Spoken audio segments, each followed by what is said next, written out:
வாங்க சூப்பரான தேன் கோதுமை பிரெட் வீட்லேயே எப்படி செய்யுதுன்னு பார்ப்போம். ஒரு பவுலில் 1 கப் வெதுவெதுப்பான தண்ணி, 2 டீஸ்பூன் ஈஸ்ட்டு, 1 டீஸ்பூன் தேன் கலந்து 5 நிமிஷம் ஊற வைங்க. ஊற வச்ச பிறகு அது கூட 2½ கப் கோதுமை மாவு, 1 டீஸ்பூன் உப்பு, 3 டீஸ்பூன் தேன். தேனுக்கு பதிலாக நீங்கள் சர்க்கரை வேணாலும் ஆட் பண்ணிவிட்டு சப்பாத்தி மாவு பதத்தோட கொஞ்சம் லூஸான பதத்துக்கு இந்த மாதிரி 10 நிமிஷம் நல்லா இழுத்து பிசைஞ்சு கொடுங்க. அப்போ தான் அந்த பிரெட் மாதிரி உள்ளே இருக்கிற அந்த பபிள்ஸ்லாம் நமக்கு வரும். இப்போ நான் 10 நிமிஷம் பிசைஞ்சிட்டேன். அதன் பிறகு 1 டீஸ்பூன் எண்ணெய் ஊற்றிட்டு அந்த எண்ணெய் உள்ளே போகிற அளவுக்கு நல்லா ஒரு 2 நிமிஷம் பிசைஞ்சு கொடுத்துக்கிட்டு ஒரு பவுலில் வச்சு மேலே கொஞ்சம் ஆயில் தடவிட்டு தட்டு போட்டு மூடி வைக்கிறேன். 1½ மணி நேரம், வெயில் காலம்னா 1½ மணி நேரம், குளிர் காலம்னா 2 மணி நேரம் ஆகும் ஊறுறதுக்கு.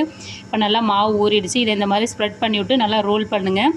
ஒரு 1/2 இன்ச் அளவுக்கு ஸ்ப்ரெட் பண்ணிவிட்டு ரோல் பண்ணிவிட்டு நம்ம பேக் பண்ணுற ட்ரேயில் ஆயில் அப்ளை பண்ணிவிட்டு நம்ம ரெடி பண்ணி வச்சுருக்கிற மாவு உள்ளே வச்சுட்டு அவனை 10 நிமிஷம் 180 டிகிரி செல்சியஸில் ப்ரீ ஹீட் பண்ணுங்கள். அதுக்கப்புறமா 25 நிமிஷம் 180 டிகிரி செல்சியஸில் பேக் பண்ணி 1 மணி நேரம் ஆற விட்டு கட் பண்ணோன்னா நமக்கு சூப்பரான சுவையான தேன் கோதுமை பிரெட் தயார்.